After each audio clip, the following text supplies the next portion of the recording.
अस्सलाम वालेकुम friend, this is prince Ghazni और आप देख रहे हैं Ghazni's world. I welcome you in Ghazni's world. Friends, आज की वीडियो एक बहुत इंपॉर्टेंट इशू पे है। पिछले कुछ अरसे से हम ये सुन रहे हैं कि गवर्नमेंट एक यूनिफॉर्म एजुकेशन सिस्टम ला रही है। ये एक बहुत इंपॉर्टेंट इशू है, स्पेशली अगर हम पिछले कुछ अरसे से सोशल मीडिया को रिविज़िट करें तो हमारे सामने कुछ ऐसी वीडियोस आती हैं जहाँ पे पेरेंट्स जो है वो ये क्वेश्चन करते दिखाई देते हैं, स्पेशली जो ये प्राइवेट एजुकेशन सिस्टम है कि वो किस किस्म का सिलेबस, किस किस्म का करिकुलम जो है वो लेकर चल रहे हैं।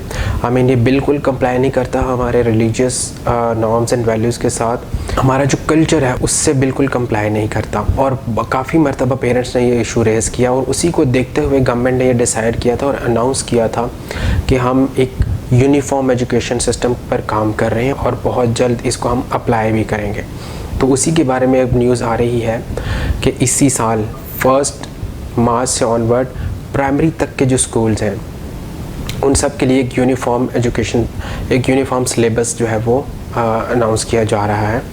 तो जैसे ही ये अनाउंसमेंट हुई तो जो हमारे यहाँ पे एक कम्युनिटी है जिसको मैं लंडा लिबरल ब्रिगेड कहता हूँ, उनके पेट में मरोड़ उठना शुरू हो गए, और जो कि बहुत ऑब्वियस था क्योंकि देखें, यूनिफॉर्म एजुकेशन सिस्टम जो है ये एक बहुत इम्पॉर्टेंट रोल प्ले करेगा। जो हमारी नई आने वाली रेस है, नई आने वाली नस्ल है, उसके बारे में उसको एक पूरी आगाही देगा। गवर्नमेंट का ये बिल्कुल प्लान है कि इसमें हम अपने रिलीजियस जो टीचिंग्स हैं, जो एक फंडामेंटल्स हैं, इसी तरीके से जो हमारे कैलिफ्स हैं और बाकी जो इस्लामिक हिस्ट्री है उसको कवर करेंगे। साथ ही उन्होंने पाकिस्तानी इंडिपेंडेंस की मूवमेंट, ये सारी हिस्ट्री जो है वो भी उसमें कवर अप होगी। तो इन सब चीज़ों को देखते हुए लंडा लिबरल ब्रिगेड को बहुत ज़्यादा तकलीफ़ हो रही है कि अगर ये चीज़ें होती हैं तो हमारा एजेंडा तो हिट हो जाएगा और उसका तो सत्यानाश हो जाएगा, और एग्जैक्टली ऐसा पॉसिबल है। इस पर सबसे बड़ा जो इशू रेज़ किया जा रहा है लंडा लिबरल ब्रिगेड की तरफ से, वो ये कहा जा रहा है कि जी इस तरह की चीज़ें ऐड करने से, स्पेशली इस्लामिक स्टडीज़ को कंपल्सरी करने से, और इसी तरह बाकी जो सब्जेक्ट स्पेशली उर्दू और इंग्लिश, इनमें अगर आप इस्लामिक कंटेंट ऐड करते हैं तो ये माइनॉरिटीज़ के साथ नाइंसाफ़ी होगी। इस पे बहुत ज़्यादा फोकस है उनका।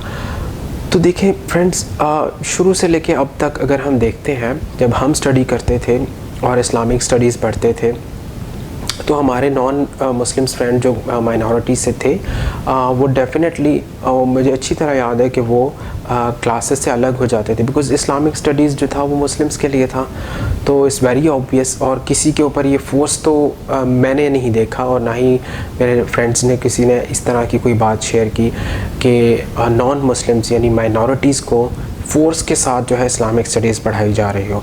तो ये एक बहुत ही गलत तरीके से एक इशू रेज़ किया जा रहा है कि इस्लामिक स्टडीज़ वो माइनॉरिटीज़ के लिए भी मैंडेटरी होगी, विच इज़ नॉट ट्रू। दूसरा पॉइंट, इस्लामिक स्टडीज़ को कंपलसरी करने के अलावा जो वो रेज़ कर रहे हैं वो ये है कि उर्दू और इंग्लिश की कुछ जो बुक्स हैं उसमें कुछ लेसन्स जो हैं वो इस्लामिक हिस्ट्री से रिलेटेड हैं, यानी कैलिफ्स के ऊपर एक डिटेल चैप्टर है। इसी तरह से कुछ रिलीजियस यानी इस्लामिक चीज़ें हैं जो उसमें ऐड हैं, जो कि एक बहुत ही, आप कह लें कि एक छोटी सी चीज़ है। एक जस्ट आइडिया दिया जा रहा है, जस्ट इंट्रो दिया जा रहा है। उसमें सच रिलीजियस बिलीव्स को स्टडी नहीं करवाया जा रहा, एक इंट्रो दिया जा रहा है कैलिफ्स के बारे में, और कुछ इस तरह के और लेसन्स हैं, और उनके ऊपर फजूल में इशू क्रिएट किया जा रहा है कि ये भी माइनॉरिटीज़ को पढ़ाना बिल्कुल नामुनासिब है। और अगर इनकी परसेंटेज की बात की जाए तो बहुत ही थोड़ी परसेंटेज बनती है, इसको खामखा का इशू बनाया जा रहा है। दूसरा जो एक बहुत गलत क्लेम किया जा रहा है वो ये है कि माइनॉरिटी स्टूडेंट्स को फोर्सफुली ये पढ़ाया जाता है।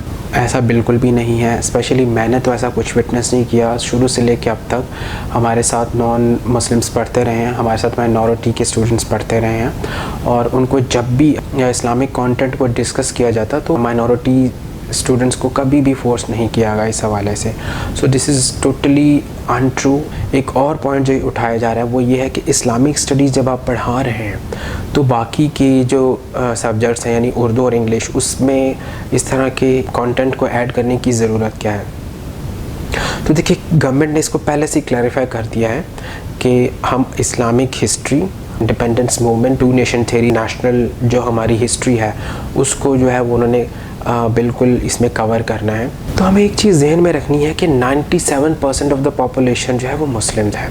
तो ये बहुत ही मुनासिब है कि आप इस्लामिक स्टडीज़ का एक सब्जेक्ट जो है वो कंपलसरी रख रहे हैं, और वो डेफिनेटली मुस्लिम स्टूडेंट्स के लिए है, तो इसमें कोई बुराई नहीं है। जहाँ तक बात उर्दू, इंग्लिश जैसे सब्जेक्ट्स में इस्लामिक कंटेंट की है, जो कि बहुत ही थोड़ी है, उसके ऊपर इस तरह से इशू क्रिएट करना बिल्कुल किसी भी तरह से जायज़ और मुनासिब नहीं लगता। और ये सब आवाज़ें जो उठ रही हैं, और अभी आगे आने वाले दिनों में आप देखेंगे कि इन आवाज़ों में शिद्दत आएगी, इसके पीछे बेसिकली वही सोच है जो हमारे यहाँ पे लंडा लिबरल ब्रिगेड है, उनका एजेंडा बहुत स्ट्रॉन्गली हिट हो रहा है यहाँ पे। तो हमें ये समझने की ज़रूरत है कि उनका एजेंडा जब हिट होगा तो जाहिर सी बात है वो क्वेश्चन रेज़ करेंगे, चाहे वो क्वेश्चन वैलिड हो या ना हो, उन्होंने शोर ज़रूर मचाना है। मेरा अपना जहाँ तक ओपिनियन है तो ये बहुत वेलकम स्टेप है, इसको एज अ कम्युनिटी हमें वेलकम करना चाहिए। और ये जो क्वेश्चन उठाए जा रहे हैं कि जी माइनॉरिटी का इशू है, उनको फोर्स किया जाता है, जो कि बिल्कुल भी नहीं है। हमें करना क्या चाहिए कि हमें इन जैसी आवाज़ों को, स्पेशली इस कम्युनिटी को, तो हमें बिल्कुल किसी किस्म की अटेंशन देने की ज़रूरत नहीं है। इनको बिल्कुल आप कॉर्नर करें, इनको एक साइड पे कर दें। ये कोई बात कर रहे हैं, एक कान से सुने, दूसरे से निकाल दें। इनको डील करने का सबसे बेस्ट वे यही है। हमें अपने वे में चलना है, हमें इसको वेलकम करना चाहिए। गवर्नमेंट का बहुत ज़बरदस्त मूव है ये, और इसको एज अ सोसाइटी हमें वेलकम करना चाहिए। और ये बिल्कुल according to the parents wish है। मुझे 100% श्योरिटी है कि पेरेंट्स भी इसको वेलकम करेंगे। अगर आप मुझसे एग्री करते हैं तो मेरी वीडियो को लाइक करें और कमेंट सेक्शन में अपना कमेंट दें। Keep subscribing Ghazni's world. Thank you so much. अल्लाह हाफिज़।